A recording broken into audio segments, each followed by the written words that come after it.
देखिए लेफ्ट से लेके राइट तरफ चलता है, इसको हम कॉलम कहते हैं। पीछे भी हम आपको बताए थे कॉलम, ठीक है। अप से लेके डाउन की तरफ जो चलता है उसको हम क्या कहते हैं।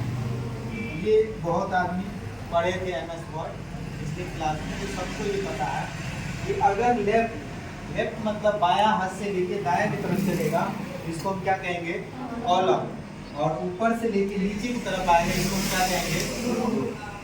अब ये जो होता है ये ABC में चलता है, A B C D, ये कहीं जाकर अंत होगा, ठीक है। हर चीज का अंत है, इसका शुरुआत हुआ उसका अंत निश्चित है, चाहे कोई भी। तो ये अंत होता है, उसका नाम होता है XFD1। कहाँ तक, XFD1, ठीक है। अगर कोई पूछ दे कि कहाँ तक चलेगा, तो कहाँ तक चलेगा, XFD1 तक चलेगा।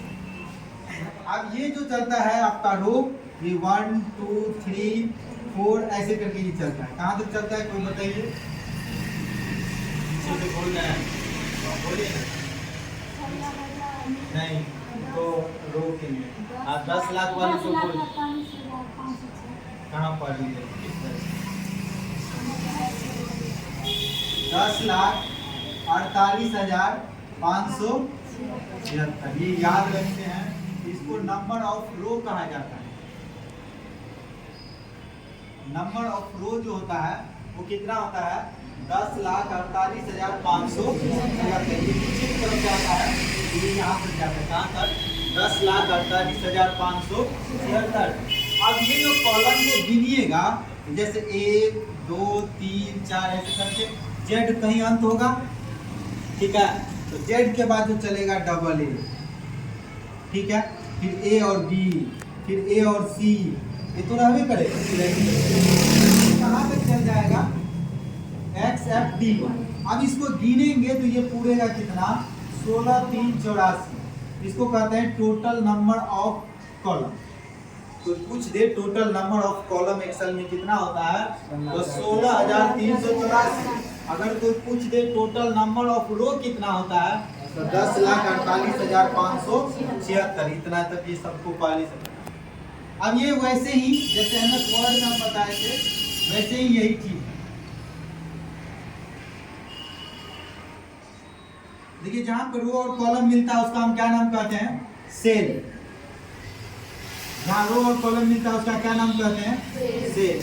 और किसी भी सेल के नाम को हमको रखने के लिए पहले हमको क्या करना पड़ता था, कॉलम उठाना पड़ता है, कॉलम कहाँ जा रहा है, और फिर हम क्या लेते थे, रो।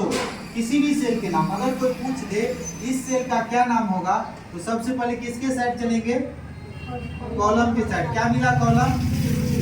इसके बाद किसके साइड आएंगे, रो। क्या मिला, तो इसका नाम हो गया क्या, ये बहुत काम आएगा, क्योंकि पूरा एक्सेल इसी पे आधारित है।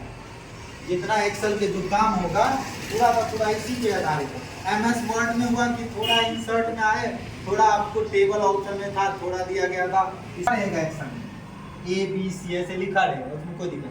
लेकिन कई बार आपको ये छिपा भी दिया गया, तो ये भी इसमें छिपा हुआ रहेगा, तो वो लाना आपको इजी होगा, हम बता देंगे। वैसे इसमें छिपा नहीं रहता, ये भी आपको इधर काउंट चलेगा। तो कभी भी नंबर ऑफ कोई आपसे किसी भी सेल के नाम पूछ दे, तो आपको यही याद रखना, क्या, पहले कॉलम के नाम लेंगे, फिर किसका, रो। अब किसका, इसका क्या नाम हो जाएगा, ठीक। इसका क्या नाम हो जाएगा,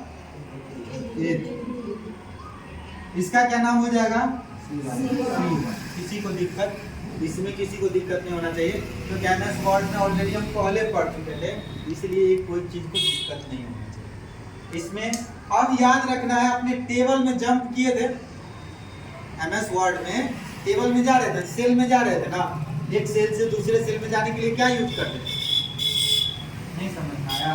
देखिए जैसे ये हमारा सेल था, जैसे इंसर्ट करते थे ना हम टेबल, हम कहे थे कि इसमें से इसमें जाना हो, इसमें जाना हो, तो क्या दबाते, क्या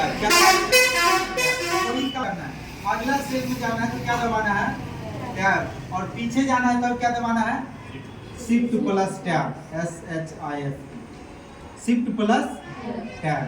ये याद रखना है पीछे के लिए सेल में, और ये याद रखना है सेल में आगे की। कहते हैं नेविगेशन एरो की, ये नेविगेशन एरो की भी दिया गया है कि चारों दिशा में जा सकते हैं, लेकिन उसमें एक डॉट होता है। क्या डॉट होता है कि अगर इसमें मान लीजिए कोई नाम लिखा है तो पहले आपने नेविगेशन इस एरो तीर से जा रहे हैं तो पहले यहाँ पे कर्सर है, फिर इसके बाद इसके पीछे आएगा, फिर इसके पीछे आएगा, फिर इसके पीछे आएगा, फिर यहाँ पर आएगा, फिर एस के पीछे, फिर एस के पीछे, तब जाके ये आगे जाएगा। तब उस कंडीशन में दिक्कत। हाँ, लेकिन एक चीज और, अगर सेल में कोई भी डाटा फिल नहीं हो तब उस कंडीशन में इससे भी जा सकते हैं। जब सेल के अंदर कोई डाटा फिल नहीं हो तब उस कंडीशन से भी जा सकते हैं। क्लियर हो गया?